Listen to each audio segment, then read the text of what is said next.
क्या आप जानते हैं कि आपके भीतर एक ऐसी शक्ति छुपी है जो आपके जीवन को पूरी तरह बदल सकती है? जी हाँ, यह शक्ति है आपके अवचेतन मन की। यह मन आपके हर विचार, हर भावना और हर विश्वास को सहेजता है और उसे आपकी वास्तविकता में बदलता है। गौतम बुद्ध ने कहा था, जो तुम सोचते हो वही तुम बनते हो। तो क्या आप तैयार हैं अपने विचार से अपनी दुनिया बदलने के लिए? इस वीडियो में हम जानेंगे कि अवमन कैसे काम करता है, इसे कैसे सही दिशा में इस्तेमाल किया जा सकता है और कैसे है अपनी ज़िंदगी को एक नई ऊंचाई तक ले जा सकता है। अंत तक जुड़े रहिए, क्योंकि यह ज्ञान आपकी सोच, आपके जीवन, आपके भविष्य को बदल सकता है। आइए इस अद्भुत यात्रा की शुरुआत करें। हमारा मन ब्रह्मांड का सबसे रहस्यमय और शक्तिशाली हिस्सा है। इसके दो पहलू हैं, चेतन मन जो तर्क, विचार और निर्णय के लिए जिम्मेदार है, और अवचेतन मन जो हमारे अस्तित्व का वह हिस्सा है जिसे हम अक्सर नज़रअंदाज कर देते हैं। अवचेतन मन हमारे विचारों, भावनाओं और आदतों की नींव है। यह हमारी हर भावना, हर विश्वास और हर अनुभव को सहेजता है और हमारे जीवन की दिशा तय करता है। गौतम बुद्ध ने कहा था, जो तुम सोचते हो वही तुम बनते हो। यह कथन अवचेतन मन की गहरी शक्ति को दर्शाता है। यह मन ना तो तर्क करता है और ना ही विश्लेषण करता है। यह केवल आपके द्वारा दिए गए विचारों और विश्वासों को स्वीकार करता है और उन्हें वास्तविकता में बदलने का प्रयास करता है। यदि आप लगातार नकारात्मक सोच में डूबे रहते हैं तो आपका अवचेतन मन उसे ही अपनी सच्चाई मान लेता है।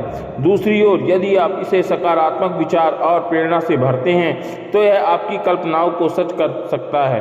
अवचेतन मन की शक्ति को समझना और इसे सही दिशा में उपयोग करना किसी जादू से कम नहीं है। यह मन बिना थके, बिना रुके हर समय काम करता है। जब आप सो रहे होते हैं तब भी यह आपके लिए काम करता है। यही कारण है कि जब हम रात को सोने से पहले सकारात्मक बातें सोचते हैं तो हमारा अवचेतन मन उन विचारों पर काम करता है और अगली सुबह हमें ऊर्जा और प्रेरणा से भर देता है।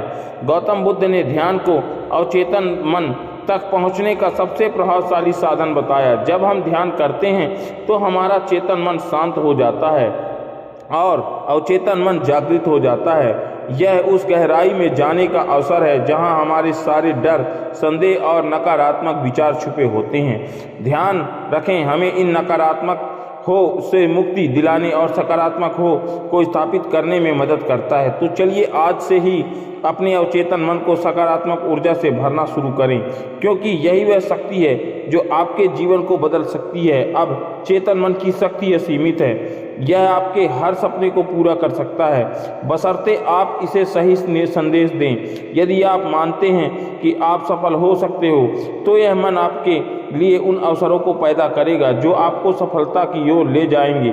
लेकिन यदि आप अपने मन में असफलता का बीज बोते हैं तो उसे भी सच्चाई बना देंगे। यही कारण है कि आत्मविश्वास और सकारात्मक सोच को अपने जीवन का हिस्सा बनाना अत्यंत आवश्यक है। यह मन आपकी रचनात्मक को भी बढ़ाता है और कई महान वैज्ञानिक, कलाकार और लेखक इस शक्ति का उपयोग करके अपने अद्भुत विचारों को वास्तविकता में बदल पाएं। उनका मानना था कि उनके भीतर एक ऐसी शक्ति है जो उन्हें उनकी समस्याओं का हल और उनके सपनों को सच करने का मार्ग दिखा सकती है।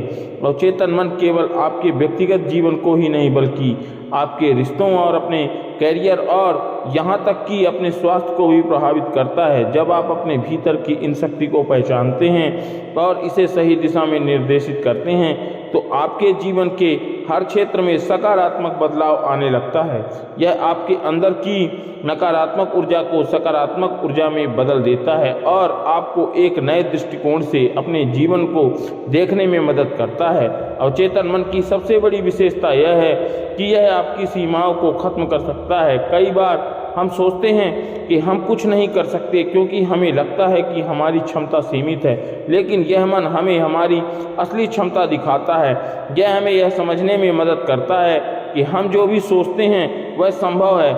यह मन हमें सिखाता है कि हमारी सफलता और असफलता केवल हमारे विचारों पर निर्भर करती है। यदि हम अपने विचारों को नियंत्रित करना सीख जाते हैं तो हम अपनी वास्तविकता को भी नियंत्रित कर सकते हैं। जीवन में हर बड़ी सफलता, हर बड़ा आविष्कार और हर बड़ी उपलब्धि अवचेतन मन की शक्ति का परिणाम है।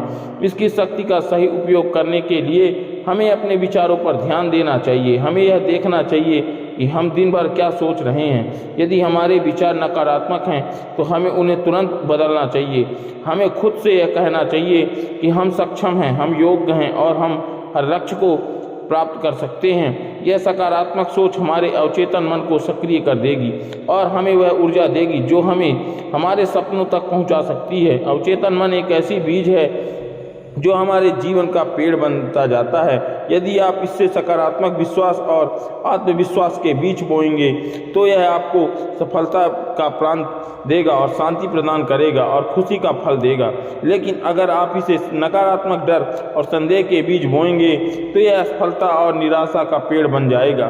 तो चलिए अवचेतन मन की इस अद्भुत शक्ति को पहचानने और इसे अपने जीवन को बदलने का सबसे बड़ा साधन बनाएं। गौतम बुद्ध की शिक्षा हमें सिखाती है कि हमें अपने अवचेतन मन को सही दिशा में मार्गदर्शन देना चाहिए। ध्यान, आत्मनिरीक्षण और सकारात्मक सोच के माध्यम से हम इसे अपने पक्ष में काम करने के लिए प्रेरित कर सकते हैं। अवचेतन मन की शक्ति को समझने, इसे स्वीकार करें और इसे अपनी सफलता का साथी बनाएं। यह शक्ति आपके जीवन को बदलने की कुंजी है। आपने भीतर झांकें, अपनी शक्ति को पहचानें और अपने सपनों को हकीकत में बदलें। इस वीडियो में एक अजीब सा रहस्य बताया गया है जिससे आप अपने अवचेतन मन की शक्ति को इस्तेमाल करके जिंदगी की बड़ी से बड़ी कठिनाई सफलता आसानी से प्राप्त कर सकते हैं।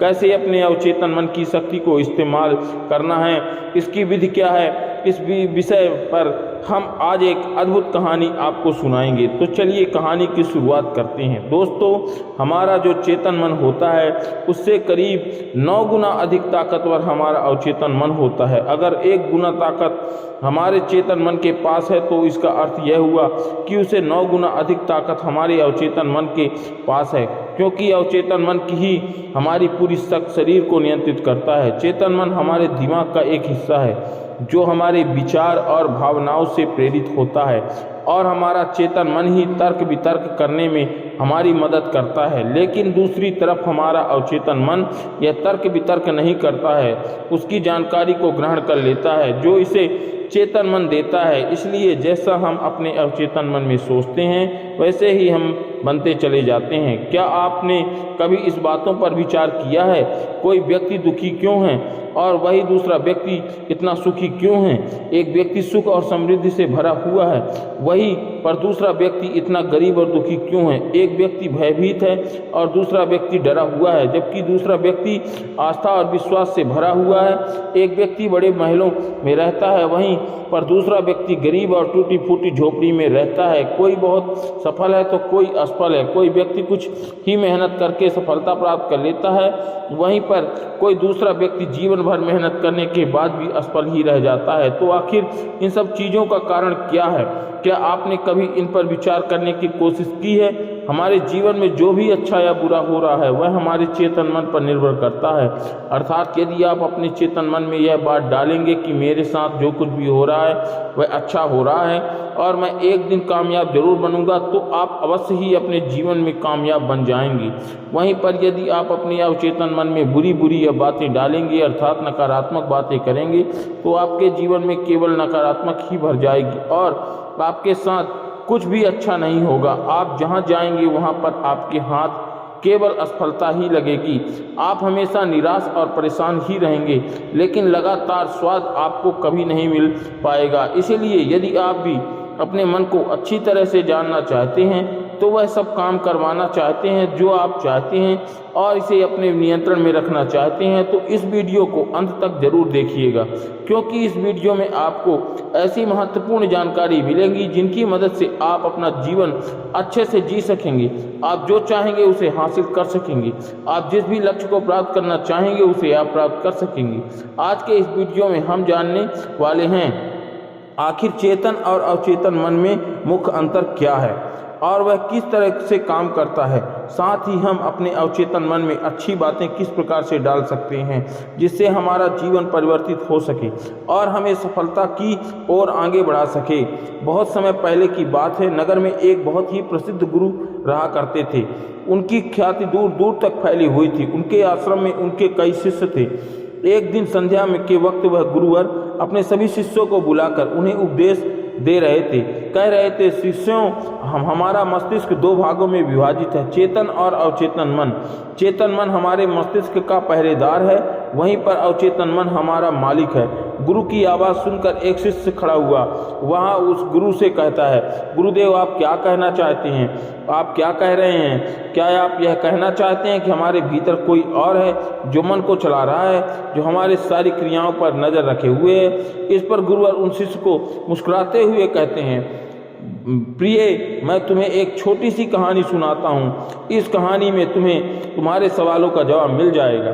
कहानी को ध्यानपूर्वक सुनना, इसे समझने का प्रयास करना। आगे गुरु का कहानी बताते हुए कहते हैं, बहुत समय की बात है, एक नगर में एक बहुत ही धनी सेठ रहता था। उसकी एक बड़ी सी हवेली थी। उसकी हवेली के द्वार पर हमेशा एक पहरेदार तैनात रहता था। हवेली में जब भी कोई उपद्रव होता था, कोई शोर शराबा होता था या लड़ाई झगड़े होते थे, तो उसकी आवाज़ चारों ओर गूंजने लगती थी। उस आवाज़ को सुनकर आसपास पड़ोसी भी उस महल के पास आते और उस पहरेदार को खूब समझाते की कोशिश करते कि देखो, तुम्हारी हवेली से बहुत सारी आवाज़ें आती हैं, लड़ाई झगड़े होते रहते हैं, जिससे हमारे घर की माइंड शांति भंग हो जाती है। कृपया करके लड़ाई झगड़े को बंद करो।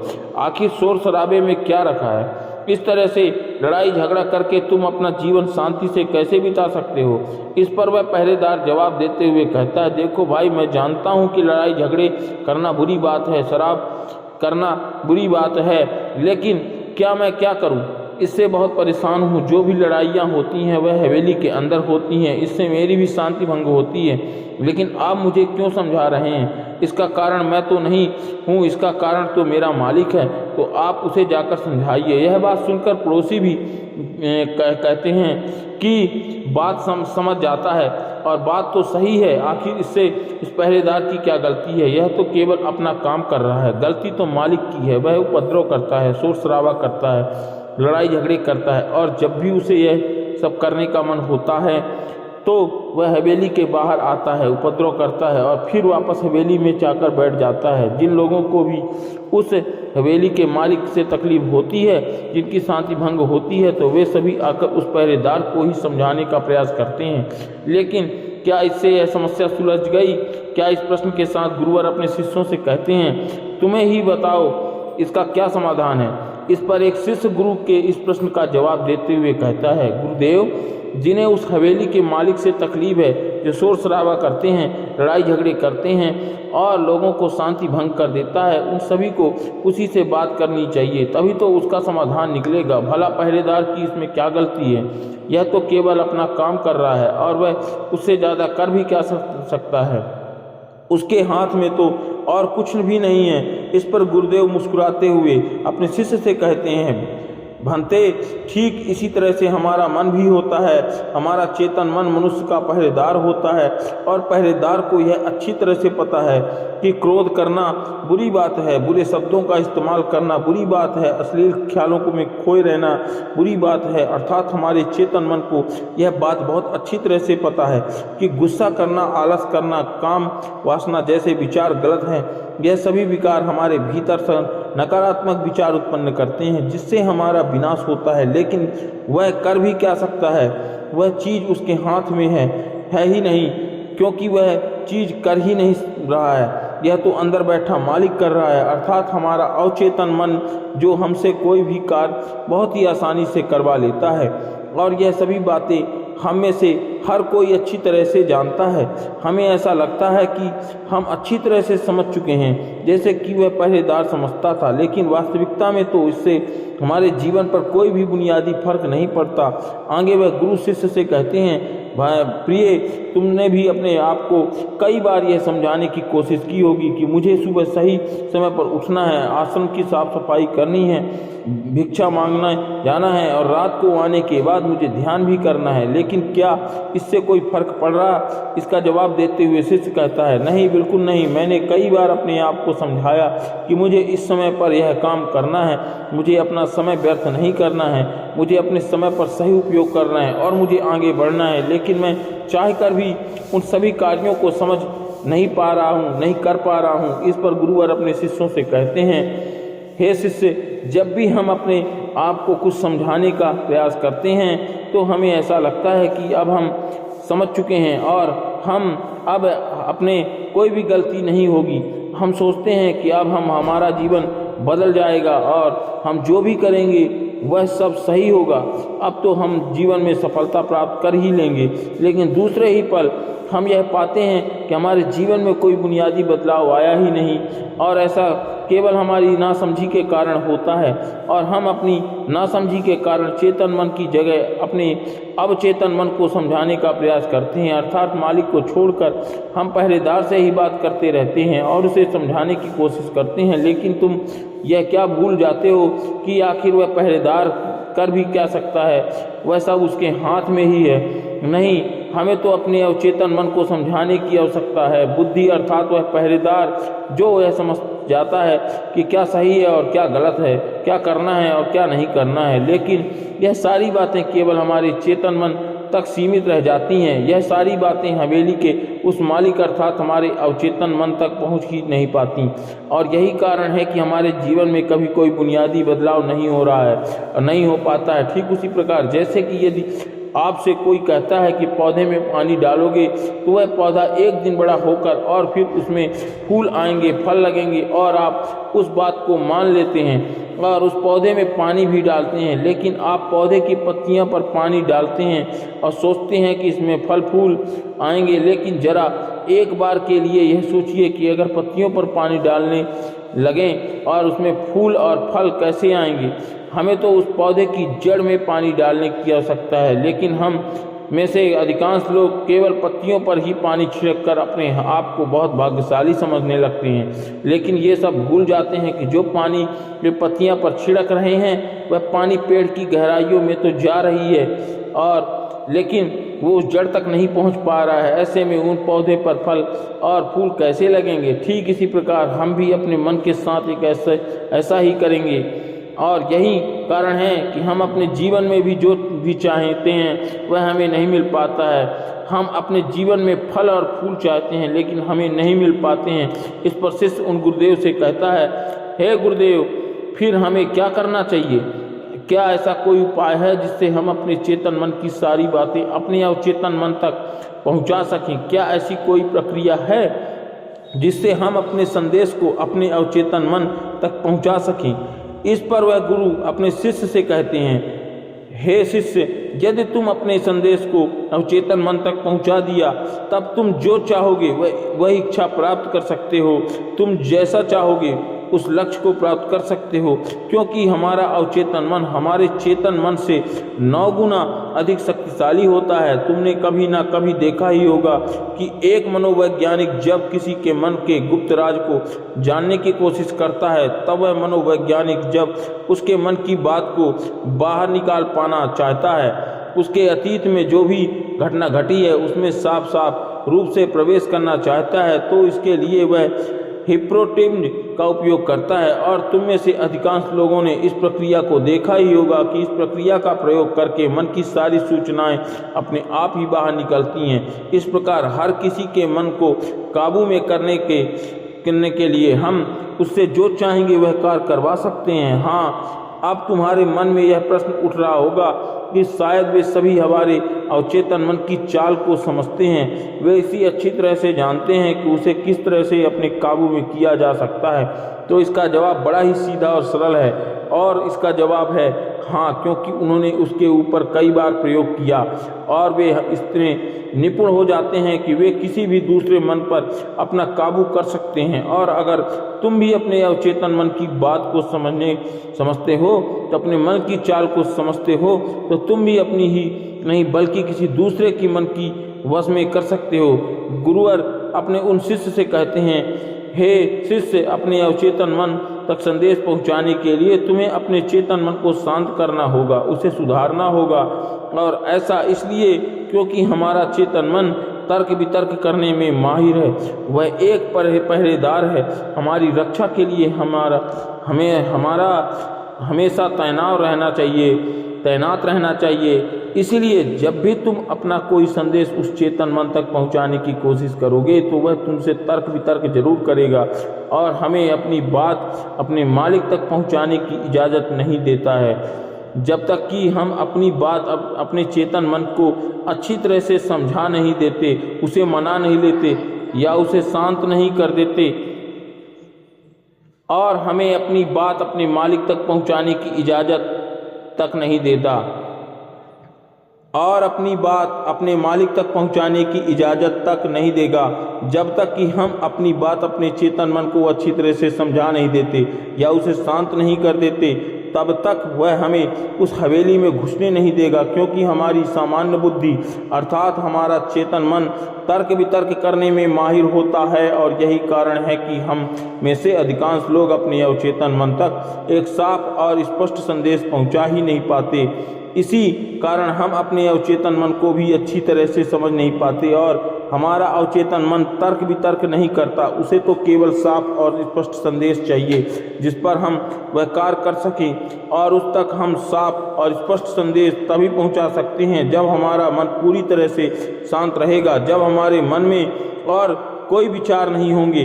और यही कारण है कि जब एक मनोवैज्ञानिक किसी के मन पर प्रयोग करता है तो उसके मन में काबू करने की कोशिश करता है, तो उसके मनचाही बात निकलवाने की कोशिश करता है, तो सबसे पहले वह उसके चेतन मन को शांत करता है। अपने कहीं न कहीं देखा ही होगा कि उनके सामने एक पेंडुलम जैसे चीज रखा दी जाती है, उसे उनकी आंखों के सामने घुमाया जाता है। इसे लगातार देखने के बाद यह व्यक्ति पूरी तरह से निद्रा में चला जाता है और इसी कारण उसका चेतन मन पूरी तरह से शांत हो जाता है।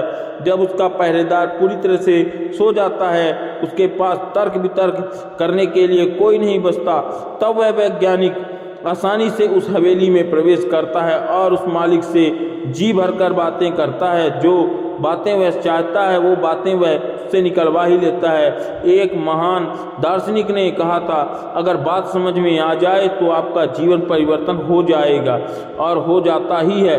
लेकिन उन्होंने यह बात उस समय के लोगों के लिए कही थी, क्योंकि उस समय के लोग बहुत सरल हुआ करते थे, उनका मन बहुत साफ हुआ करता था।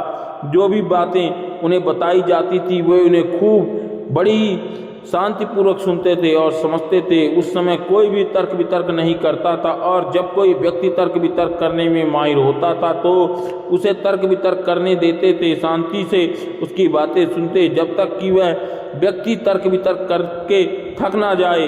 तब तक वह व्यक्ति गुरुवर के पास वापस आता और कहता, गुरुवर मैं तर्क वितर्क करके थक चुका हूँ, लेकिन इससे मुझे कुछ भी हासिल नहीं हुआ, कृपया मुझे कोई मार्ग दिखाएं, अब मैं उससे कोई भी अवरोध उत्पन्न नहीं करूँगा। ठीक इसी प्रकार से हमारी बुद्धि भी काम करती है। जब हमारा मस्तिष्क तर्क वितर्क करके थक जाता है तब उसे इस बात का एहसास होता है कि तर्क वितर्क करके उसे कुछ भी हासिल नहीं होने वाला, और उस समय तक उसे कुछ भी समझ में नहीं आता। दोस्तों, महात्मा बुद्ध अपनी बातों को 3 बार दोहराया करते थे, और यदि कोई बात आपसे 3 बार कही जाए तो क्या आप उसे सुन पाएंगे? मान लीजिए आप किसी चिकित्सक के पास जाते हैं, वह चिकित्सक आपसे 1 बार कहता है आप ठीक हैं, आप कुछ नहीं हुआ आपको, तो यह बात आप सुन लेते हैं और आपको यह समझ में आ जाती है कि आप ठीक हैं और आपको कुछ नहीं हुआ। लेकिन अगर वही चिकित्सक आपको बार बार वही बातें कहे, बार बार वही बातें दोहराए, तो क्या आपको क्रोध नहीं आएगा?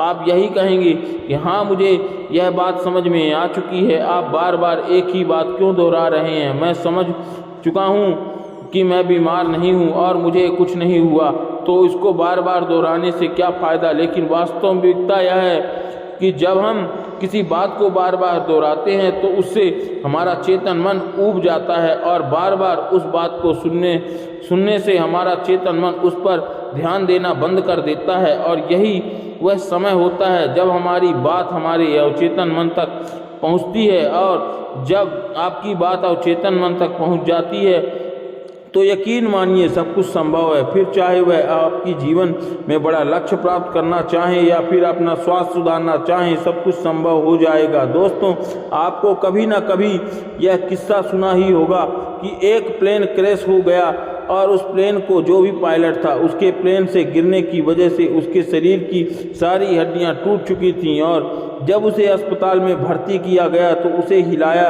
तक नहीं जा सकता था। डॉक्टरों ने भी जवाब दिया कि तुम ठीक नहीं हो सकते। उन्होंने कहा कि तुम्हारी हड्डियां को भी जोड़ पाना लगभग नामुमकिन है। लेकिन वह व्यक्ति जीना चाहता था। उसने अपने अवचेतन मन में ज़बरदस्ती यह बात डाली कि मैं ठीक हो सकता हूँ, मैं ठीक हो सकता हूँ। और यकीन मानिए वह व्यक्ति सचमुच ठीक हो गया।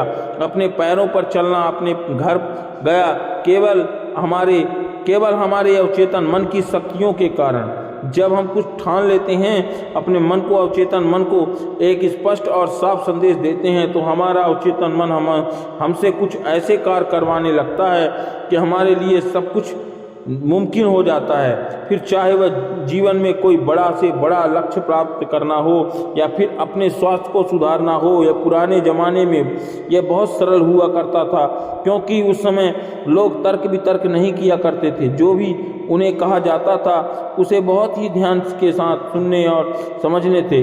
लेकिन आजकल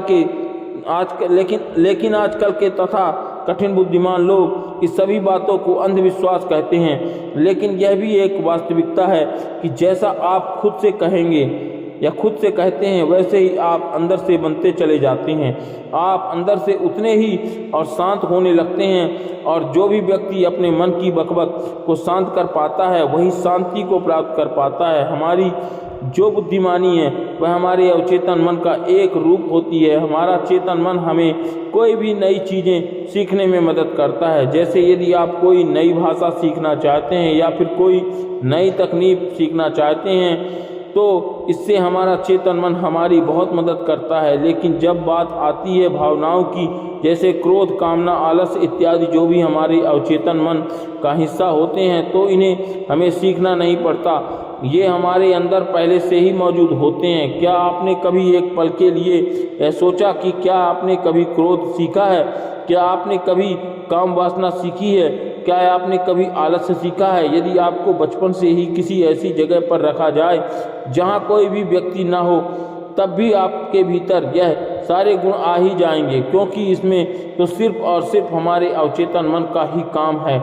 यानी कि वे चीज़ें जो प्रकृति ने हमें पहले से ही दी, वह सिर्फ हमारे अवचेतन मन के माध्यम से ही भरी जाती हैं। क्योंकि हमारा अवचेतन मन कभी विरोध नहीं करता। क्योंकि आपने कभी इस बात पर गौर किया है कि इस दुनिया में जो बाहरी चीज़ें हैं उन्हें आप सीख सकते हैं, लेकिन यहाँ बात आती है हमारे भीतर के आर्थिक क्रोध को ना करना या आलस्य से बचना। यह सीख हुई चीज़ नहीं है। आप उस सीख को नहीं सीख पाते। मान लो अगर आपको गाड़ी चलाना सीखना है, तो इसके बारे में हमारे अवचेतन मन को कुछ नहीं पता होता। लेकिन वहीं पर यदि कोई आपसे कहे कि 5 और 5 10 होते हैं, तो यह बात आपके चेतना मन को अच्छी तरह से समझ में आ जाती है, क्योंकि आपका अवचेतन मन विरोध नहीं करता और उसे एक साफ और स्पष्ट संदेश भी मिल रहा है। इसलिए हमें अपने अवचेतन मन तक साफ और स्पष्ट संदेश भेजने की आवश्यकता होती है, और यह तभी संभव होता है जब हमारा चेतन मन इससे आड़े न आए। तभी वह शिष्य उन गुरुवर से कहता है, हे गुरुवर, आखिर हम अपने अवचेतन मन को साफ और स्पष्ट संदेश क्यों नहीं भेज पाते? आखिर इसका क्या कारण है? इसका जवाब देते हुए गुरु शिष्य से कहते हैं, इसका पहला कारण यह है कि जब भी हम अपने अवचेतन मन को कोई सूचना पहुंचाने की कोशिश करते हैं, तो हमारा चेतन मन पहले से उसे तर्क वितर्क करता है। वह यह सब सोचता है कि इस जानकारी से हमें क्या लाभ होगा या हानि, और जब तक हम अपनी सूचना को सही और साफ तौर पर अपने अवचेतन मन तक नहीं पहुंचा पाते, तब तक वह हमारे लिए काम नहीं कर सकती। मान लीजिए कि आप ईश्वर के सामने हाथ जोड़कर खड़े हैं और उनके प्रार्थना कर रहे हैं, हे ईश्वर, मुझे एक अच्छी नौकरी मिल जाए, मैं अच्छी तरह से कामयाब हो जाऊं। इस दौरान हमारा चेतन मन सोचता है कि आखिर मुझे नौकरी मिल जाएगी और मैं कामयाब हो जाऊंगा, तो उसके बाद मैं क्या करूंगा? मैं ऐसा घर खरीद लूँगा, ऐसी गाड़ी खरीद लूँगा, अपने परिवार के लिए यह करूँगा, वह करूँगा, अपना खुद का व्यापार शुरू करूँगा। ऐसा कई प्रकार के विचार हमारे चेतन मन में उठने लगते हैं, और इसी कारण हम अपने अवचेतन मन तक साफ और स्पष्ट संदेश भेज ही नहीं पाते। और इसीलिए कहा जाता है कि ध्यान हमारे मन को शांत कर देता है। आपको अपने अवचेतन मन तक साफ और स्पष्ट संदेश भेजना ही होगा।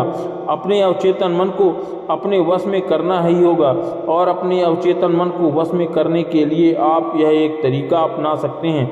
अगर आपको कोई चीज़ पानी है तो आपको उस चीज़ को मंत्र की तरह मन में दोहराना होगा और ऐसा आपको करीब 28 दिन तक करना होगा। यदि इस दौरान आपने ऐसा कर दिया तो यह कह दिया तो कोई इसे फर्क नहीं पड़ने वाला, यह सब बेकार की बातें हैं, तो उनकी बातों पर यकीन मत कीजिएगा। क्योंकि यदि आप कोई बात मंत्र की तरह दोहराएंगे तो वह मंत्र अर्थात वह बातें हमारे अवचेतन मन तक पहुंच जाती हैं और अवश्य पहुंचती हैं और वो कार्य भी पूरा होता है। और एक बार यदि आपकी बात आपके अवचेतन मन तक पहुंच गई तो हम दुनिया की कोई भी चीज़ पा सकते हैं, हम किसी भी बड़े से बड़े लक्ष्य को हासिल कर सकते हैं। और इसके लिए आपको बस इतना ही करना है, जब भी आप रात को सोने जाएं बिस्तर पर तो लेटने के बाद नींद आने से ठीक पहले आपको करीब 10 से 15 बार अपने मन को उस मंत्र को दोहराना है जो भी आप चाहते हैं और ऐसा करते हुए आपको नींद में चले जाना है। क्योंकि हमारा अवचेतन मन कभी नहीं सोता, वह 24 घंटे 365 दिन आपके लिए लगातार काम करता रहता है। जबकि रात को सोते समय हमारा चेतन मन पूरी तरह से शांत होता है, वह सो जाता है और यही वह समय है जब हमारा अवचेतन मन पूरी तरह से जागृत होता है।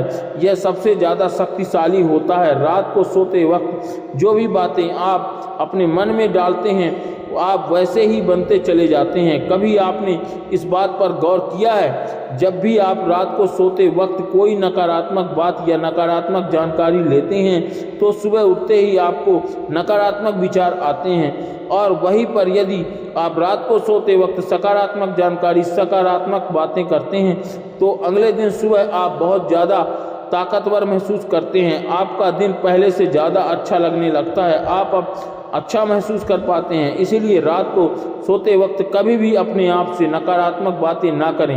याद रहे, जब भी आप रात को सोने जाएं तो बिस्तर पर लेटने के बाद नींद आने से ठीक पहले आपको करीब 10 से 15 बार अपने मन को उस मंत्र को दोहराना है जो भी आप चाहते हैं, जो भी आपके मन में इच्छाएं हैं, जो आप करना चाहते हैं, और ऐसा करते हुए आपको नींद में चले जाना है। ऐसा बोलते हुए आपको गहरी निद्रा में चले जाना है। और इतना कहकर वह बूढ़ा बौद्ध भिक्षु शांत हो गया और वह शिष्य उन बौद्ध भिक्षु के चरणों में गिर पड़ा और कहने लगा, गुरुवर, ऐसा निर्मल और जीवन का सार्थक ज्ञान पाकर मैं धन्य हो गया। आपने जो भी मुझसे कहा उसे मैं अपने जीवन में जरूर अपना करूँगा और उस लक्ष्य को प्राप्त करूँगा और अपने जीवन को सार्थक बनाकर दिखाऊंगा। इतना कहकर उसने उन बौद्ध भिक्षु को प्रणाम किया और वापस अपने आश्रम लौट गया। दोस्तों, मैं उम्मीद करता हूँ कि यह कहानी सुनने से आपके जीवन में अच्छे बदलाव आए होंगे। आपको इस वीडियो से क्या सीख मिलती है कमेंट में ज़रूर लिखिएगा, और आपको अगर यह वीडियो दिल छू गई हो तो इस वीडियो को लाइक कर देना, और यदि आपने अब तक इस चैनल को सब्सक्राइब नहीं किया है तो चैनल को सब्सक्राइब करना ना भूलिएगा। और ऐसे ज्ञानवर्धक वीडियो के लिए आप मेरे वीडियो को अवश्य देखें। धन्यवाद।